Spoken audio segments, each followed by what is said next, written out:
নারী মানেই মনে করা হয় অবলা, অসহায়, দুর্বল। কিন্তু আজ এমন একজন নারীর সাথে পরিচয় করিয়ে দেব যে এক হাতে সংসার সামলায়, অন্য হাতে বন্দুক। তিনি হলেন এসিপি সত্যভামা, যে অত্যন্ত দূরদর্শী, সাহসী এবং বেপরোয়া একজন পুলিশ অফিসার। সে একটা নারী নির্যাতনের কেসে জড়িয়ে পড়ে, কিন্তু অচিরেই নারী নির্যাতনের কেসটা মার্ডার কেসে পরিণত হয়। সেই কেসের তদন্ত করতে গিয়ে বেরিয়ে আসে একের পর এক সত্য। বাড়তে থাকে রহস্যের জট। সত্যভামা কি সব রহস্যের জট খুলে কেস সলভ করতে পারবে? আসুন দেখে আসি শেষ পর্যন্ত কি ঘটে। এসিপি সত্যভামা তার টিম নিয়ে ট্রেনে একটা স্ট্রিং অপারেশন করছিল। তারা একটা সাইবার স্মাগলার গ্রুপকে ধরার চেষ্টা করছিল, যারা পাবলিক প্লেস থেকে মেয়েদের ভিডিও করে নিত। তারপরে ভিডিওতে এডিটিং করে মেয়েদের নোট বানিয়ে টাকা দাবি করত। টাকা না দিলে ভিডিওগুলো ভাইরাল করে দেওয়ার হুমকি দিত। সত্যভামা সুন্দরভাবে সাধারণ মেয়ে সেজে ট্রেনে ঘুমানোর নাটক করছিল। এই সময় সেই গ্রুপের একজন সত্যভামার ভিডিও করে নেয়। সত্যভামা চোখ খুলে তাকাতেই সে পালানোর চেষ্টা করে। সত্যভামাও তাকে পালানোর সুযোগ করে দেয়। তার টার্গেট ছিল পুরো গ্রুপকে হাতে নাতে ধরা। একটু পরে গ্রুপ মেম্বারটা ভিডিও নিয়ে তাদের মেইন আখড়াতে যায়। তখনই তাদের ফলো করে সত্যভামা পুলিশ টিম নিয়ে তাদের হাতে নাতে ধরে ফেলে। এরপরে প্রেস কনফারেন্সে এসে সত্যভামা সাইবার ক্রিমিনালগুলোর মুখোশ উন্মোচন করে এবং সব সাধারণ মেয়েকে শি সেফ অ্যাপের সাথে পরিচয় করিয়ে দেয়। এই অ্যাপটা পুলিশের নতুন একটা সার্ভিস, যেখানে বিপদে আক্রান্ত কোনো মেয়ে ইনস্ট্যান্ট পুলিশি সাহায্য নিতে পারবে। সত্যভামার কাজে সকলে খুব প্রশংসা করে। অপারেশন শেষ করে রাতে সত্যভামা বিয়ের সাজে সেজে কমিউনিটি সেন্টারে যাচ্ছিল। আজকে তার প্রেমিক আমারের সাথে তার বিয়ে। কমিউনিটি সেন্টারে আত্মীয় স্বজনেরা অপেক্ষা করছিল, তাই আমার সত্যভামাকে ফোন দিয়ে জিজ্ঞেস করে তার আর পৌঁছাতে কতক্ষণ লাগবে। সত্যভামা জানায় কিছুক্ষণের মধ্যেই সে পৌঁছে যাবে। কিন্তু এই সময় সত্যভামার কাছে সিনিয়র অফিসার জোসেফের ফোন আসে। তিনি জানান নারী পাচারকারী চক্রের সদস্য ধরা পড়েছে, কিন্তু সে কিছুতেই মুখ খুলছে না। সত্যভামা যেন ব্যাপারটা দেখে। ইনস্ট্রাকশন পাওয়া মাত্রই সত্যভামা গাড়িটা ইউটার্ন নিয়ে আবার থানায় ফেরত যায়। আসামিকে মারতে মারতে পুলিশ ক্লান্ত হয়ে গেছে।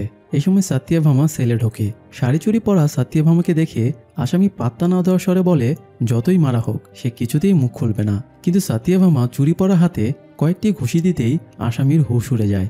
মারের চোটে সে সাক্ষ্য দিতে রাজি হয়ে যায়। ততক্ষণে সত্যভামার চুরি ভেঙে কয়েকটা হাতের মধ্যে ঢুকিয়ে গিয়েছে। হাত দিয়ে টপ টপ করে রক্ত পড়ছিল। একজন মহিলা কনস্টেবল সেটা দেখে বলে, ম্যাডাম, মারার আগে চুরিগুলো খুলে নিতেন। সত্যভামা কনস্টেবলের দিকে মুখ তুলে তাকায়। তারপরে আরেকটা পুলিশকে দেখিয়ে বলে, ও তো চুরিবাদী মেরেছিল, ও কি মুখ খোলাতে পেরেছে? সত্যভামার কথায় মহিলা কনস্টেবল হেসে ফেলে। নিজের ভেতরে এক অন্য ধরনের কনফিডেন্স খুঁজে পায়, আর পুলিশটা লজ্জায় নিজের মুখ নামিয়ে রাখে। যাই হোক, কাজ শেষ করে সত্যভামা চোখের কাজল ঠিক করে নিচ্ছিল। এবার সে বিয়ে করতে যাবে। কিন্তু বের হবার সময়ে একটা মেয়েকে দেখতে পায়, যে থানায় স্বামীর বিরুদ্ধে রিপোর্ট করতে এসেছিল। মেয়েটির নাম হাসিনা। সে তার ছোট ভাই ইকবাল এবং একজন ফ্যামিলি ফ্রেন্ড দিভিয়াকেও সাথে এনেছিল। সত্যভামা হাসিনাকে নিয়ে ভেতরে যায় এবং তাকে কি সমস্যা জিজ্ঞেস করে। হাসিনা জানায় সে একজন আইটি প্রফেশনাল আর তার স্বামী একজন ট্যাটু আর্টিস্ট। তারা প্রেম করে বিয়ে করেছিল। গত সপ্তাহে তার স্বামী একজন বাইরের মেয়েকে ঘরে নিয়ে আসে এবং তার সাথে ঘনিষ্ঠ হয়ে পড়ে। হাসিনা স্বামী ইয়েদুর এই কাজে প্রতিবাদ করলে ইয়েদু তাকে মেরে বাড়ি থেকে বের করে দেয়। ইয়েদু আজকেও সেই মেয়েকে বাড়িতে নিয়ে এসেছে। এটা নিয়ে দুজনের মাঝে আবারও ঝামেলা হয়। এ সময় হাসিনার ভাই ইকবাল বাধা দিতে গেলে ইয়েদু তাকেও মারে। মা মরে যাওয়ার পরে হাসিনা ইকবালকে কোলে পিঠে করে সন্তানের মতো মানুষ করেছে। তাকে ইয়েদু যতই মারুক সে সহ্য করে নেবে, কিন্তু ভাইয়ের হাতে হাত তোলাটা সে মানতে পারছে না। এজন্য হাসিনা সহ্য করতে না পেরে সত্যভামাকে অভিযোগ দিতে এসেছে। সব শুনে সত্যভামা কমপ্লেন রেজিস্টার করতে বলে, কিন্তু হাসিনা একটু ভয় পাচ্ছিল। সত্যভামা তাকে ভরসা দিয়ে বলে সে সব রকম ভাবে তাকে প্রোটেক্ট করবে। সত্যভামা হাসিনার ড্রেসটা একটু সরিয়ে দেখে, তার বুকে মারের মারাত্মক জখমের দাগ। এটা দেখে সত্যভামা খুব রেগে যায়। সে তখনই হাসিনার ফোন থেকে ইয়েদুকে ফোন করে এবং সাবধান করে দেয় সে যেন হাসিনাকে আর বিরক্ত না করে। এরপরে সত্যভামা বাইরে এসে হাসিনার ভাই ইকবাল এবং সাথে আসা অন্য মেয়েটিকেও ভরসা দেয় সে সবসময় তাদের পাশে থাকবে, তারা যেন নির্ভয়ে থাকে। সত্যভামা হাসিনাকে তার ফোন নম্বরও দেয় এবং কোনো সমস্যা হলে ফোন দিতে বলে। যাই হোক, ঝামেলা সামলে সত্যভামা যতক্ষণে কমিউনিটি সেন্টারে পৌঁছে ততক্ষণে অনেক রাত হয়ে যাওয়ায় সব আত্মীয়রাই চলে গিয়েছে। আত্মীয়বিহীন শুধুমাত্র দুই পক্ষের বাবা মায়ের উপস্থিতিতে সাদামাটাভাবে সত্যভামার বিয়ে সম্পন্ন হয়। এরপরে যখন তারা রোমান্স করতে যাবে এই সময় আবার সত্যভামার কাছে হাসিনার ফোন আসে। হাসিনা জানায় ইয়েদু তাদের বাড়িতে এসেছে এবং দরজা ধাক্কাচ্ছে। সত্যভামা হাসিনাকে বলে দরজা ভালো মতো আটকে রাখতে, সে শীঘ্রই তার বাড়িতে পৌঁছাবে। বাসর ঘর রেখে সত্যভামা আবারও নিজের ডিউটিতে বেরিয়ে পড়ে। রাস্তায় পুরোটা সময় সত্যভামা হাসিনার সাথে ফোনে কানেক্ট রাখে। এরই মধ্যে আবার দরজা ভেঙে ইয়েদু ভেতরে ঢুকে পড়ে এবং হাসিনাকে টর্চার করতে শুরু করে। সাতিয়াভামা যখন হাসিনার বাড়িতে পৌঁছায় তখন উঠানে ইয়েদু হাসিনার গলায় ছুরি ধরেছিল। সাতিয়াভামার টর্চের আলো তাদের ওপর পড়তেই ইয়েদু হাসিনার গলাটা কেটে দেয়। সাতিয়াভামা যদিও ইয়েদুর ওপরে গুলি চালায় এবং একটা গুলি তার বুকে লাগে, তবুও ইয়েদু সেখান থেকে পালিয়ে যায়। সাতিয়াভামা রাগে রিভলভারের সবগুলো ম্যাগাজিন খালি করে ফেলে, তবুও ইয়েদুকে আটকাতে পারে না। সে হাসিনার কাছে ফিরে এসে দেখে হাসিনা ততক্ষণে প্রায় মৃত্যুর কোলে ঢলে পড়েছে। তার হাসিনার হাতের দিকে নজর যায়। ইয়েদু হাসিনার হাত চিরে লিখে রেখেছে, আই ডেয়ার ইউ। হাসিনা তখনও বেঁচে ছিল, তাই তাকে হাসপাতালে নেওয়ার জন্য সাতিয়াভামা গাড়িতে তোলে। এই সময় মরে যাওয়ার আগে হাসিনা সাতিয়াভামাকে লাস্ট রিকোয়েস্ট করে তার ভাইকে দেখে রাখার জন্য। হাসিনার মৃত্যুতে তার ভাই ইকবাল খুবই ভেঙে পড়ে। ইকবালের সাতিয়াভামার ওপরে প্রচণ্ড আক্রোশের সৃষ্টি হয়, কারণ সাতিয়াভামা যদি জোর করে হাসিনাকে দিয়ে কমপ্লেন রেজিস্টার না করাতো তাহলে হাসিনা আজও বেঁচে থাকতো। যাই হোক, এই ঘটনার পরে মানবাধিকার কমিশন সাতিয়াভামার বিরুদ্ধে ইনকোয়ারি জারি করে, কারণ আবাসিক এরিয়াতে কোনো পারমিশন ছাড়াই সাতিয়াভামা গোলাগুলি করেছে।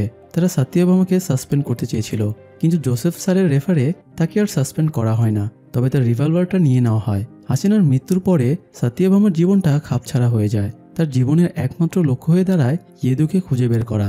এই ঘটনাটা সাতিয়াভামার ব্যক্তিগত লাইফেও প্রভাব ফেলে। সে আর আমার বাচ্চা নিতে চাইছিল, কিন্তু স্ট্রেস আর ব্যর্থতার ডিপ্রেশনে সাতিয়াভামা কনসিভও করতে পারছিল না।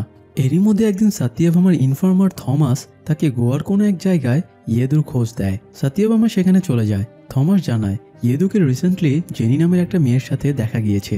ইয়েদুকে ধরার জন্য সাতিয়াভামা একটা বারে যায়। সেখানে দূরবীনে সে জেনিকে দেখতে পায়। সে জেনির বুকে একটা ট্যাটুও দেখতে পায়। এই একই ট্যাটু হাসিনার বুকেও ছিল, তাই সে ধারণা করে নেয় ইয়েদু নিশ্চয়ই জেনির সাথেই আছে। সাতিয়াভামা এবং থমাস জেনির সাথে থাকা ছেলেটাকে অ্যাটাক করে, কিন্তু অ্যাটাকের পরে দেখে ছেলেটা অন্য কেউ। জেনি বলে ইয়েদু একটা বজ্জাত, সে তার সাথেও চিট করেছে, তাই ইয়েদুর সাথে তার আর কোনো সম্পর্ক নেই। ও কোথায় আছে জেনি সেটাও জানে না। অতঃপর সাতিয়াভামা আবারও হতাশ হয়ে ফিরে আসে। সাতিয়াভামার লাইফ আরও বেশি ফ্রাস্ট্রেটেড হয়ে পড়তো যদি না তাকে সাপোর্ট দেওয়ার জন্য আমার থাকতো। আমার সাতিয়াভামার ভালো খারাপ সবসময়ই ধৈর্য ধরে তাকে সাপোর্ট দিয়ে পাশে থাকতো। বাড়ি ফিরে সাতিয়াভামা আমারের সাথে কথা বলছিল, তখন হাসিনার বাবা তাকে ফোন করে বলে ইকবাল গতকাল থেকে মিসিং। সাতিয়াভামা দ্রুত ইকবালের এরিয়ার থানায় যায় এবং ইকবালের বাবার সাথে কথা বলে। এই সময় ডিসিপি এসে সাতিয়াভামাকে বলে এই মিসিং কেস তার থানার আন্ডারে, তাই সাতিয়াভামা যেন এই কেসে মাথা না ঘামায়। কিন্তু সাতিয়াভামা তো হাসিনাকে কথা দিয়েছিল সে ইকবালের খেয়াল রাখবে, তাই সে ব্যক্তিগতভাবে কেসটা নিয়ে ইনভেস্টিগেশন শুরু করে। ইকবালকে লাস্ট দেখা গিয়েছিল একটা ক্যাফেতে। সাতিয়াভামা কন্ট্রোল রুম থেকে সেই ক্যাফের সিসিটিভি ফুটেজ চেক করে। সেখানে ইকবালকে ক্যাফেতে ঢুকতে দেখা যায়, কিন্তু বের হতে দেখা যায় না। তারা খেয়াল করে দেখে সিসিটিভি ফুটেজের কিছু অংশকে ডিফেক্ট করে দেওয়া হয়েছে। সাতিয়াভামা বুঝতে পারে তাদের পুলিশ ডিপার্টমেন্টেরই কেউ এই কাজ করেছে। তারা এবার আশেপাশের প্রতিবেশীর সিসি ফুটেজ চেক করে এবং একটা গাড়িকে তারা টার্গেট করে। গাড়ির নম্বর ট্র্যাক করে জানা যায় এটা মিনিস্টার রমাকান্তের ভাগনা ঋষির গাড়ি। সাতিয়াভামার হঠাৎ খেয়াল হয় ঋষিকে সে থানাতেও দেখেছিল। তাছাড়া ইকবাল মেডিকেল স্টুডেন্ট ছিল, তো তার মেডিকেলের একটা প্রোগ্রামেও তার ঋষির সাথে ঝামেলা হয়েছিল। এই জন্য ঋষি সাতিয়াভামার সাসপেক্ট লিস্টে চলে আসে। সাতিয়াভামা ঋষির সাথে দেখা করার জন্য তার বাড়িতে যায়, কিন্তু তার মিনিস্টার মামা সাতিয়াভামাকে ঋষির সাথে দেখা করতে দেয় না। মিনিস্টার ডিসিপি আনন্দ রায়ের নামে হুমকি দিয়ে সাতিয়াভামাকে চলে যেতে বলে। কনস্টেবল সাতিয়াভামাকে জানায় মিনিস্টার রমাকান্ত রেড্ডি আর ডিসিপি আনন্দ রাও দুজনে খুব ক্লোজ ফ্রেন্ড। এটা শুনে সাতিয়াভামা ধারণা করে ইকবাল কেসের সাথে ঋষি সরাসরি জড়িত, আর ঋষিকে আড়াল করতে এই দুজনে সাপোর্ট দিচ্ছে। রাতে সাতিয়াভামা ইকবালদের বাড়িতে যায়। ইকবালদের ফ্যামিলি ফ্রেন্ড এবং ইকবালের ক্লাসমেট দিভিয়া ইকবালের বাবাকে ইনসুলিন দিয়ে দিচ্ছিল। সাতিয়াভামা দিভিয়ার সাথে ইকবালের ব্যাপারে কথা বলে, কারণ দিভিয়া আর ইকবাল খুব ক্লোজ ছিল। তাদের নিজেদের মধ্যে সব কথা শেয়ার হতো। সাতিয়াভামা দিভিয়াকে ইকবালের ব্যাপারে জিজ্ঞেস করলে দিভিয়া জানায় ইকবাল তার ছোটবেলার বন্ধু। তারা একসাথে স্কুল কলেজ শেষ করে মেডিকেলে ভর্তি হয়েছিল। তো মেডিকেলে একদিন ব্লাড ডোনেটের আয়োজন করা হয়, সেখানে ঋষি এসেছিল ব্লাড ডোনেট করতে। ঋষির ব্লাড নেওয়ার সময় দিভিয়ার সাথে তার প্রথম পরিচয় হয়। এরপরে টুকটাক কথাবার্তা হতে হতে তারা খুব ক্লোজ হয়ে যায় এবং রিলেশনে জড়িয়ে পড়ে। এরপরে একদিন কলেজে অনুষ্ঠান ছিল, দিভিয়া ফটোশ্যুট করছিল এবং ইকবাল তার ফটো তুলে দিচ্ছিল। এমন সময় তাদের এক ক্লাসমেট অভিনব এসে দিভিয়ার সাথে বেয়াদবি শুরু করে। তখন হঠাৎ ঋষি এসে অভিকে মারতে শুরু করে এবং অনেক চিৎকার চেঁচামেচি করে। এই সময় দিভিয়া আর ইকবাল মিলে ঋষিকে থামানোর চেষ্টা করছিল। তখন ঋষি হঠাৎ ইকবালকেও একটা চড় মেরে দেয়, আর এভাবে ইকবাল আর ঋষি দুজনের মধ্যে একটা ঝামেলার সৃষ্টি হয়। এই সময় সত্যভামার কাছে কনস্টেবলের ফোন আসে এবং সে জানায় ইকবাল মিসিং এর দিনে ঋষির ফোনের লোকেশন সেই ক্যাফেতেই ছিল যেখান থেকে ইকবাল মিসিং হয়েছিল। এটা শুনে সত্যভামা ঋষির অফিসে চলে যায়। ঋষি একটা ভিডিও গেম চালাতো। আজ ঋষির ভিডিও গেমের 1 মিলিয়ন ডাউনলোড পূর্ণ হওয়া উপলক্ষে পার্টি ছিল, কিন্তু এই সময় সত্যভামা ঋষির পার্টিতে হানা দেয়, কিন্তু সে তেমন কিছুই করতে পারে না কারণ ডিসিপি আনন্দ রাও তাকে ইনকোয়ারিতে বাধা দেয়। তবে সত্যভামা ঋষির গেমের অ্যাক্সেস নিয়ে আসে আর কন্ট্রোল রুমের হ্যাকার প্রক্সির কাছ থেকে জানতে পারে এই গেমে অনেক ফিচার রয়েছে, যার মধ্যে একটা ফিচার হলো গেম চলাকালীন সময়ে হোয়াটসঅ্যাপ মেসেঞ্জারের মতো এখানেও চ্যাটিং করা যায়। আর একটা গুরুত্বপূর্ণ ব্যাপার হলো এই গেমের প্রচুর মিসইউজ করা হতো, এমনকি সত্যভামা যে সাইবার ক্রিমিনালদের ধরেছিল যারা মেয়েদের ভিডিও করে সেগুলো দিয়ে ব্ল্যাকমেল করত, সেই গ্রুপটা এই গেম থেকেই মেয়েদের টার্গেট বানাতো। যাই হোক, তারা চ্যাটিং হিস্ট্রি থেকে জানতে পারে ঋষি নেহা এবং বিজয় নামের দুজনের সাথে চ্যাটিং করত। নেহার সাথে ঋষি বেশ ঘনিষ্ঠ ছিল, তাদের দেখা করারও কথা ছিল। অপরদিকে বিজয়ের সাথে তারা ঋষির কিছু কনফিডেন্সিয়াল চ্যাটিং পায়, যার উপরে ভিত্তি করে সত্যভামা ঋষিকে গ্রেফতার করে নেয়। যদিও মিনিস্টার এবং ডিসিপি সত্যভামাকে বাধা দেওয়ার চেষ্টা করে, কিন্তু জোসেফ স্যার ডিসিপিকে ফোন দিয়ে বলে এখন থেকে কেসটা সত্যভামা লিড করবে, তাই তারা আর কিছু করতে পারে না। বুড়োতে নিয়ে গিয়ে সত্যভামা ঋষিকে জিজ্ঞাসাবাদ শুরু করে। ঋষি জানায় নেহার সাথে তার গেমেই পরিচয়। নেহার সাথে তার জানুয়ারি 1st উইকে দেখা করার কথা ছিল, কিন্তু তার সাথে দেখা হওয়ার আগেই এন্টি টেরোরিস্ট ইউনিটের এসিপি বিজয় তার সাথে যোগাযোগ করে। বিজয় জানায় নেহা একজন টেরোরিস্ট গ্রুপের সদস্য। তারা জানুয়ারির প্রথম সপ্তাহে একটা টেরোরিস্ট অ্যাটাকের প্ল্যান করছে। ঋষি প্রথমে বিজয়ের কথা বিশ্বাস করে না, তাই সে ডিসিপি আনন্দ রায়ের সাথে দেখা করতে যায়, কিন্তু আনন্দ রায়ের সাথে সে কথা বলার সুযোগ পায় না। তবে সে পুলিশের মিটিং শুনতে পায়। ঋষি জানতে পারে জানুয়ারিতে টেরোরিস্ট অ্যাটাকের সম্ভাবনা রয়েছে, আর এই অ্যাটাকটা করা হবে তারই মামা মিনিস্টার রমাকান্ত রেড্ডির জনসভাতে। এটা শুনে ঋষি ধারণা করে নেহা এই জন্যই তাকে ফাঁসিয়েছে। ঋষি এই জন্য আবারও এসিপি বিজয়ের সাথে যোগাযোগ করে। বিজয় ঋষিকে বলে নেহার যত চ্যাট হিস্টোরি আছে সব যেন তাকে দেয়। ঋষি বাড়ি ফিরে নেহার চ্যাট হিস্টোরি ঘেটে জানতে পারে নেহা সত্যিই একজন টেরোরিস্ট, আর সে নেহার চ্যাট থেকে আখতার নামের কারোর সাথে দেখা করার কথা জানতে পারে। তাই আখতারকে জানার জন্য ঋষি একটা জায়গায় যায়। এখানে গিয়ে আশ্চর্যজনকভাবে ঋষি ইকবালকে দেখতে পায়। কেউ একজন ইকবালকে একটা চিঠি দেয়। ইকবাল চিঠিটা পড়ার পরে ছিঁড়ে একটা ডাস্টবিনে ফেলে দেয়। তারপরে ঋষি গিয়ে চিঠির ছেঁড়া অংশগুলো জোড়া দিয়ে জানতে পারে এটা টেরোরিস্ট অ্যাটাকের ব্যাপারেই একটা প্ল্যানিং। ঋষি এটা জেনে হতভম্ব হয়ে যায় যে ইকবালও একজন টেরোরিস্ট। ঋষি আবারও এসিপি বিজয়ের সাথে যোগাযোগ করে। এসিপি বিজয় ঋষিকে প্রলোভন দেখায় ঋষি যদি তার মামাকে টেরোরিস্ট অ্যাটাক থেকে বাঁচাতে চায় তাহলে যেন ইকবালকে কিডন্যাপ করে। ঋষি কি করবে বুঝে উঠতে পারছিল না। সে শেষ পর্যন্ত বিজয়ের কথা মেনে নেয় এবং ইকবালকে ক্যাফের পার্কিং লটে পেছন থেকে একটা ইঞ্জেকশন মেরে অজ্ঞান করে কিডন্যাপ করে নেয়। তারপরে ইকবালকে একটা জঙ্গলে রেখে আসে। ঋষি বিজয়কে কনফার্মেশন জানিয়ে গাড়িতে উঠতে যাচ্ছিল, তখন ইকবাল জেগে ওঠে এবং তাদের মধ্যে হাতাহাতি শুরু হয়। ঋষি ইকবালকে ধাক্কা মারলে সে একটা সুচালো ডালের উপরে পড়ে যায় এবং ঋষি পালিয়ে আসে। সত্যভামা ঋষি এবং ফোর্স নিয়ে সেই জঙ্গলে যায়। সেখানে সে রক্তমাখা ডালটা দেখতে পায়। তারপরে পায়ের চিহ্ন এবং রক্তের দাগ অনুসরণ করে ইকবালকে খুঁজতে থাকে। এক পর্যায়ে সত্যভামা মুমূর্ষু ইকবালকে পড়ে থাকতে দেখতে পায়। সত্যভামা দ্রুত অ্যাম্বুলেন্স ডেকে ইকবালকে হাসপাতালে নেওয়ার ব্যবস্থা করে। ইকবালকে স্ট্রেচারে করে অ্যাম্বুলেন্সে তোলার সময় সত্যভামার একটা চেইনের দিকে চোখ পড়ে। এই চেইনটা হাসিনার গলায় ছিল। ইয়েদু যখন হাসিনার গলায় ছুরি দিয়ে পোঁচ মেরেছিল তখন চেইনটা ইয়েদুর হাতে চলে গিয়েছিল, কিন্তু সেই চেইনটা আবার ইকবালের কাছে কিভাবে এলো এটা ভেবেই সত্যভামা অবাক হয়ে যায়। হাসপাতালে নেওয়ার পরে জানা যায় ইকবাল কোমাতে চলে গেছে। সে কবে কোমা থেকে বের হবে সেটা ডাক্তারও আন্দাজ করতে পারছে না। ডাক্তার জানায় সে একদিন পরেও জেগে উঠতে পারে, আবার তার জেগে উঠতে 1 বছরও লেগে যেতে পারে। এদিকে মিনিস্টার উপর মহলে কথাবার্তা বলে ঋষির জামিনের ব্যবস্থা করে ফেলে। ডিসিপি আনন্দ রাও বলে ঋষি শুধু জামিন পেয়েছে, সে কেস থেকে এখনও রেহাই পায়নি। এখন সবকিছু নির্ভর করছে ইকবালের ওপরে। ইকবাল যদি মরে যায় তাহলে রমাকান্তের পলিটিক্যাল ক্যারিয়ার একদম ফিনিশ হয়ে যাবে। তাই সে ঋষির কিছুদিনের জন্য বাইরে যাওয়া বন্ধ করে দিতে বলে, এমনকি তাকে ফোন ইউজ করা থেকেও দূরে থাকতে বলে। কিন্তু ঋষি তো এসিপি বিজয়ের সাথে যোগাযোগের জন্য উদ্গ্রীব হয়েছিল, অথচ সে বিজয়ের কোনো রকমের ট্রেস পাচ্ছিল না। অন্যদিকে সত্যভামা চেইনটা হাতে পাওয়ার পর থেকে ধারণা করে রেখেছিল ইয়েদু হয়তো ইকবালকে মারতে চাইছে। সে তার ইনফর্মারকেও ইয়েদুকে নতুন কোনো লোকেশনে খোঁজার জন্য বলে, আর সত্যভামা বাড়িতে বসে ইয়েদু, ঋষি, নেহা, এসিপি বিজয় সবার কানেকশন খুঁজতে ব্যস্ত হয়ে পড়ে। দুশ্চিন্তায় সত্যভামার ঘুম একদম উড়ে গিয়েছিল। সে কোনো কিছুতেই স্বস্তি পাচ্ছিল না। এরকম সময়েও তার স্বামী আমার তার পাশে এসে দাঁড়ায়। আমার সত্যভামাকে ভরসা এবং কনফিডেন্স দিয়ে বলে সে নিশ্চয়ই এই কেসের সমাধান করতে পারবে।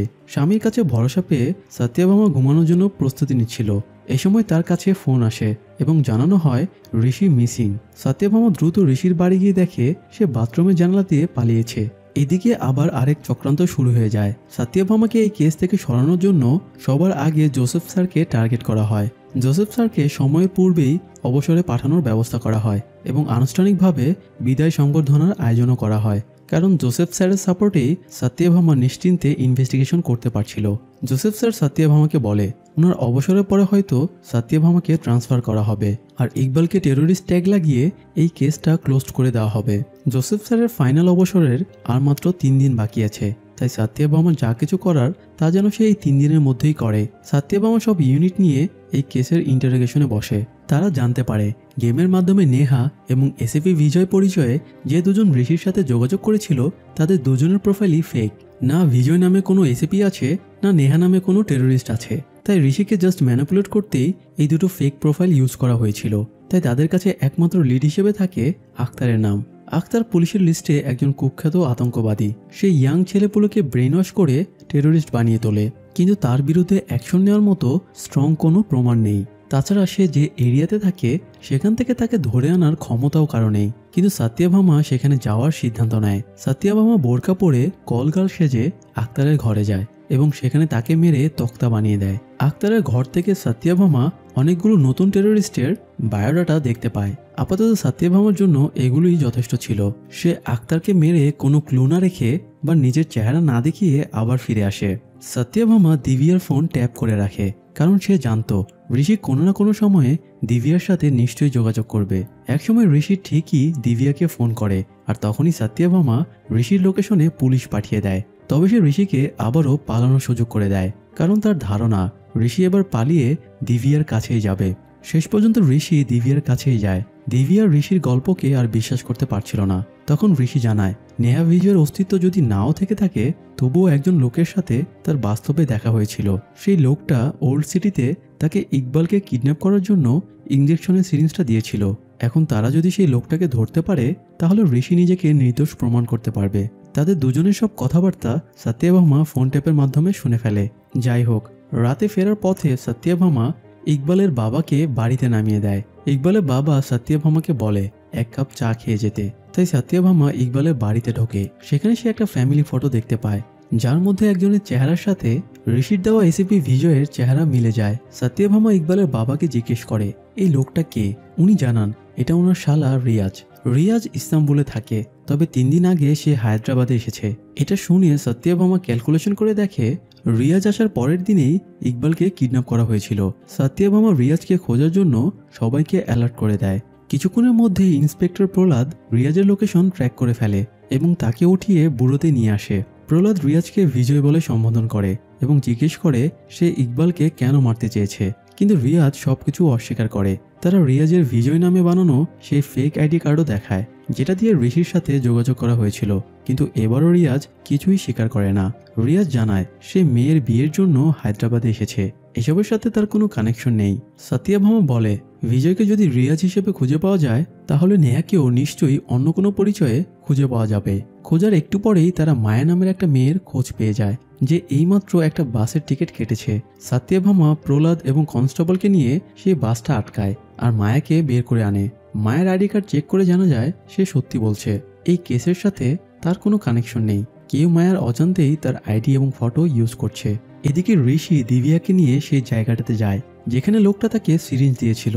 ঋষির হঠাৎ খেয়াল হয় আরে আমি তো একজন স্কেচ আর্টিস্ট, আমি তো সেই লোকটার স্কেচ আঁকতে পারবো। ঋষি দিব্যার কাছ থেকে প্যাড আর খাতা নিয়ে সেই লোকটার একটা স্কেচ বানায়। ঋষি আর দিব্যা স্কেচ দেখিয়ে আশেপাশে ফার্মেসিগুলোতে সেই লোকটার খোঁজ নিতে শুরু করে। যেহেতু লোকটা সিরিঞ্জ আর অজ্ঞান করার ওষুধ নিশ্চয়ই কোনো ফার্মেসি থেকেই কিনেছিল। অন্যদিকে প্রহ্লাদ রিয়াজকে ফলো করছিল এবং সত্যভামা মায়াকে ফলো করছিল। সত্যভামা সাসপেক্ট লিস্ট থেকে কাউকেই বাদ দেয় না, সবার উপরই নজর রাখতে থাকে। দিব্যা একটা ফার্মেসি থেকে একটা ডেলিভারি বয়ের অ্যাড্রেস পায়, দিভিয়া এবং ঋষি সে বাড়িতে গিয়ে লোকটাকেও খুঁজে পায়, কিন্তু লোকটা জানায় তাকে মাস্ক পরা কেউ একজন সিরিঞ্জের ব্যাগটা ঋষির কাছে ডেলিভারি দিতে বলেছিল। এই লোক কেসের সাথে জড়িত না। এদিকে মায়াকে ফলো করে সত্যভামা একটা ফার্ম হাউসে যায়। মায়া ফার্ম হাউসে নক করতেই দেখা যায় ডিআইজি স্যার বেরিয়ে আসছে। সত্যভামা তাদের সামনে চলে আসে এবং সেখানে উপস্থিত সবাই বিব্রত হয়ে যায়। আসলে ডিআইজি স্যারের ঋষির গেমের মাধ্যমে মায়ের সাথে পরিচয় হয়েছিল, সেখান থেকে তারা অবৈধ রিলেশনে জড়িয়ে পড়ে, আর এখানে তারা দুজন জাস্ট সময় কাটাতেই এসেছিল। যাই হোক, সত্যভামা ডিউটি শেষ করে রাতে বাড়ি ফিরছিল। আজ তাদের অ্যানিভার্সারি ছিল। আমার ফোন দিয়ে সত্যভামাকে বলে সে রান্না করছে। সত্যভামা যেন দ্রুত বাড়ি আসে, কিন্তু রাস্তায় একটা গাড়ি সত্যভামার পথ আটকে ছিল। সত্যভামা দেখার জন্য গাড়ি থেকে নেমে আসতে রিয়াজ তার দলবল নিয়ে চারিদিক থেকে ঘিরে ধরে। সত্যভামা তখনই রিয়াজকে কিছু বলে না, কারণ সে দেখতে চাইছিল রিয়াজ তাকে কোথায় নিয়ে যেতে চায়। রিয়াজ সত্যভামাকে কালো কাপড়ে মুখ ঢেকে একটা কন্টেনারে রেখে আসে। এই কন্টেইনারে অনেক কিশোরী মেয়েদেরকে রাখা হয়েছিল। রিয়াজ তাদেরকে পাচার করতে চলেছিল। রিয়াজের আসল বিজনেসই হলো ইন্ডিয়া থেকে মেয়েদের কিডন্যাপ করে নিয়ে ইস্তাম্বুলে বিক্রি করা। যাই হোক, সত্যভামা একটা ওড়না দিয়ে কৌশলে কন্টেনারের দরজা খুলে ফেলে, কিন্তু দেখা যায় তাদের আরও দুটো কন্টেনারের উপরে রাখা হয়েছে। সত্যভামা সব মেয়েদের ওড়না দিয়ে রশি বানিয়ে কন্টেনার থেকে নিচে নেমে আসে, মেয়েদেরকেও নামিয়ে আনে। কিন্তু এই সময় রিয়াজের লোকেরা তাকে ঘিরে ধরে। সত্যভামা তাদের সাথে ফাইট শুরু করে, কিন্তু ফাইটের এক পর্যায়ে সে ক্লান্ত হয়ে যায়। রিয়াজ ও তার লোকেরা সত্যভামাকে ধরাশয়ী করে ফেলে, কিন্তু ততক্ষণে একটা মেয়ে বুদ্ধি করে সত্যভামার মোবাইল থেকে সিসেফ অ্যাপ ইউজ করে পুলিশকে অ্যালার্ট করে দিয়েছিল। তাই তখনই পুলিশের ফোর্স চলে আসে এবং পুরো গ্যাংকে গ্রেফতার করে। রিয়াজকে জিজ্ঞাসাবাদ করা হয় সে ইকবালকে কেন মারতে চাইছিল। রিয়াজ জানায় সে নারী পাচারের সাথে জড়িত ঠিকই, কিন্তু ইকবালের সাথে তার কোনো লেনাদেনা নেই। সত্যভামা বুঝতে পারে রিয়াজ সত্যি বলছে, তাই ইকবালের ব্যাপারে আর কিছু জিজ্ঞেস করে না। সত্যভামা যখন বাড়ি ফেরে তাকে অসহায়, ক্লান্ত, বিধ্বস্ত দেখাচ্ছিল। রিয়াজের গ্যাংয়ের কাছে মার খেয়ে না, বরং এই কেসটা হেরে যাওয়ার বেদনায়। আমার সত্যভামাকে জিজ্ঞেস করে তোমার কি হয়েছে। সত্যভামা কাঁদতে কাঁদতে বলে জোসেফ স্যারের অবসরে যাওয়ার আগে আজকের দিনটাই বাকি ছিল। এই কেস থেকে সত্যভামাকেও সরিয়ে দেওয়া হয়েছে, তাই সে হতাশ হয়ে পড়েছিল। এবার আমার একটু বিরক্ত হয়ে যায়। কেসের চক্করে সত্যভামার নিজের এই অবস্থা, তাদের সংসারের অবস্থাও তাইরে নাইরে। বিয়ের পরে গত 1 বছরে আমার সত্যভামার মুখে হাসিনার কেস ছাড়া আর কোনো কথাই শুনেনি। আমার সত্যভামাকে জিজ্ঞেস করে এই কেস নিয়ে সে এত বেশি কনসাস কেন। সত্যভামা কাঁদতে কাঁদতে বলে মৃত্যুর সময়ে হাসিনা প্রেগনেন্ট ছিল। ইয়েদু শয়তানটা প্রেগনেন্ট অবস্থায় হাসিনাকে টর্চার করে হত্যা করেছে। এত নৃশংস কাজের পরেও সে ইয়েদুকে শাস্তি না দিয়ে কিভাবে শান্তিতে থাকতে পারে। সত্যভামার কথা শুনে আমারও শকড হয়ে যায়। সে দ্রুত গিয়ে সত্যভামাকে সামলানোর চেষ্টা করে। পরের দিন সত্যভামা তার জিনিসপত্র প্যাক করে হায়দ্রাবাদ থানায় ট্রান্সফার হয়ে যায়, কিন্তু সে কোনো কিছুতেই স্বস্তি পাচ্ছিল না। চোখ বুঝলেই হাসিনার মৃতদেহ তার সামনে ভেসে উঠছিল। একদিন সত্যভামা মন খারাপ করে বারান্দায় দাঁড়িয়েছিল। তাকে এক কনস্টেবল অভিনব নামের সেই ছেলেটার ফটো পাঠায়, যে কলেজে দিভিয়াকে বিরক্ত করেছিল এবং ঋষির সাথে হাতাহাতি হয়েছিল। আভি কোনো একটা বিরল রোগে আক্রান্ত হয়ে এখন হাসপাতালে ভর্তি আছে। তার কন্ডিশন খুবই খারাপ। সত্যভামা আভির ফটোগুলো দেখছিল। এ সময় আমার তাকে ডাক দেয়। সত্যভামার এই অবস্থা দেখে আমারও তাকে হেল্প করার চেষ্টা করছিল। আমার ঋষির গেমে হওয়া নেহা এবং বিজয় দুজনের চ্যাটিং চেক করছিল। হঠাৎ সে একটা ইন্টারেস্টিং জিনিস খেয়াল করে। সে সত্যভামাকে ডেকে দেখায় বিজয় আর নেহা দুজন তো আলাদা মানুষ, কিন্তু দুজনেরই লেখার ধরন একই রকম। যেমন নেহা ওকে এর স্পেলিং লিখেছে OKIE, আবার বিজয়ও ওকে এর স্পেলিং একই রকম লিখেছে। শুধু এটাই না, দুজনেই নাইট বানানকে NI8 লিখেছে। তাই এটা তো নিশ্চিতভাবে বলা যায় এরা দুজনে আলাদা মানুষ না, বরং একই ব্যক্তি। কোনো একজন মানুষ এই দুজনে ফেক আইডি দিয়ে ঋষিকে ম্যানিপুলেট করেছিল। আমার সত্যভামাকে আরও কিছু দেখাতে চাইছিল, কিন্তু সেই মুহূর্তে আমারের বিড়াল লাফ দিয়ে কিবোর্ডের উপরে কফি ফেলে দেয়। তাই সেটা পরিষ্কার করতে আমার ওঠে চলে যায়। এরই মধ্যে আবার ইনফর্মার থমাস ফোন দিয়ে সত্যভামাকে জানায় ইয়েদুর খোঁজ পাওয়া গেছে। সত্যভামা তখনই বের হয়ে থমাসের সাথে দেখা করে। হাসিনার মৃত্যুর দিনে আবাসিক এলাকায় গোলাগুলি করায় সত্যভামার সার্ভিস রিভলভার মানবাধিকার কমিশন কেড়ে নিয়েছিল। সে এখনো কোনো সার্ভিস রিভলভার পায়নি, তাই থমাসের কাছ থেকে সে একটা বেনামি গান নেয়। তারপরে থমাস তাকে একটা বাড়িতে নিয়ে যায়। ইয়েদু এখানে একজন মহিলার সাথে সংসার করছিল। তারা দুজনে ঘরের ভেতরে গান নিয়ে খুব সেফের সাথে ঢোকে, কিন্তু ঢুকে তারা যা দেখে তাতে তারা হতভম্ব হয়ে যায়। সেই শুয়োরের মতো শক্তিশালী ইয়েদুর এই কি অবস্থা হয়েছে। ইয়েদুর মাথায় চুল নেই, শরীরের হাড়গুলো জীর্ণ হয়ে গেছে, শরীর শুকিয়ে চামচিকা হয়ে গেছে। এমনকি সে বাকশক্তিও হারিয়ে ফেলেছে। ইয়েদু এখানে শেখর পরিচয় ছিল। থমাস বলে এ হয়তো ইয়েদু না, অন্য কেউ, কিন্তু সত্যভামা আইডেন্টিফাই করে এটাই ইয়েদু। এমনকি তার বুকে 1 বছর আগে সত্যভামার গুলি করা বুলেটের সেই চিহ্নটা রয়েছে। সত্যভামার তখন আভির কথা মনে পড়ে। আভিও ঠিক ইয়েদুর মতো একই রোগে আক্রান্ত। দুজনের শারীরিক কন্ডিশন ক্যালকুলেট করে সত্যভামার ইকবাল আর দিভিয়ার কথা মনে পড়ে। সত্যভামা প্রথম ইকবালের বাড়িতে যেদিন গিয়েছিল সেদিনের কথা মনে করার চেষ্টা করে। তখন তার মনে পড়ে সে ইকবালের বাড়িতে দিভিয়ার সাথে কথা বলার সময় খেয়াল করেছিল ইকবালের ল্যাপটপের কিবোর্ডে এল বাটন ছিল না। সত্যভামা দ্রুত আমারকে ফোন দিয়ে জিজ্ঞেস করে বিজয় আর নেহার চ্যাটিংয়ের মধ্যে এই অক্ষরটা মিসিং আছে কিনা। আমার চেক করে জানায় অনেক জায়গাতেই এই অক্ষরটা মিসিং। এদিকে ইয়েদুর বর্তমান বউ বলছিল একজন ডাক্তার বাড়িতে এসে ইয়েদুকে চিকিৎসা দিয়ে যেত, কিন্তু কিছুদিন ধরে সে আর আসছে না। এটা শুনে সত্যভামা মহিলাকে ইকবালের ফটো দেখে জিজ্ঞেস করে এটাই সেই ডাক্তার কিনা। মহিলা বলে হ্যাঁ, এটাই সেই ডাক্তার যে গত 1 বছর ধরে ইয়েদুকে চিকিৎসা দিচ্ছিল। এটা শুনে সত্যভামা নিশ্চিত হয়ে যায় ইকবাল প্রথম থেকে ইয়েদুর লোকেশন জানতো, আর সে ইয়েদুকে চিকিৎসার নাম করে এমন কিছু ইনজেক্ট করছে যাতে ইয়েদু বিরল এবং দুরারোগ্য কোনো অসুখে আক্রান্ত হয়ে গেছে। যাই হোক, অন্যদিকে এ সময় ইকবালও কোমা থেকে জেগে ওঠে এবং চোখ মেলে তাকায়। ইকবাল কোমা থেকে বের হয়ে প্রথমেই দিবিয়াকে ফোন করে, কিন্তু দিবিয়া সেটা খেয়াল করে না। কিন্তু সত্যভামা যেহেতু দিবিয়ার ফোন ট্যাপ করে রেখেছিল তাই সে বুঝতে পারে ইকবাল কোমা থেকে জেগে উঠেছে। সে দ্রুত ইকবালের কাছে ফোর্স পাঠিয়ে দেয়, কিন্তু তার আগে ইকবাল হাসপাতাল থেকে পালিয়ে যায়। অটোতে উঠে যাওয়ার সময়ে ইকবালের মনে পড়ে যে কতটা পরিশ্রম আর চেষ্টার পরে সে ইয়েদুর ট্রেস পেয়েছিল। ইকবাল ইয়েদুকে দেশের প্রতিটা কোণাতে খুঁজে বেরিয়েছিল। এক পর্যায়ে সে ইয়েদুকে খুঁজে পায়। সে তখনই ইয়েদুকে মারার জন্য একটা পাথর তুলে নেয়, কিন্তু ইয়েদুর সাথে তার বর্তমান প্রেগনেন্ট স্ত্রী ছিল, তাই তখন কিছু বলে না। কিন্তু রাতে সে আবারও ইয়েদুর সামনে আসে এবং হাতাহাতির এক পর্যায়ে ইয়েদুর শরীরে একটা ইঞ্জেকশন পুশ করে দেয়। সেই ইঞ্জেকশনের প্রতিক্রিয়াতেই ইয়েদুর আজ এই পরিস্থিতি।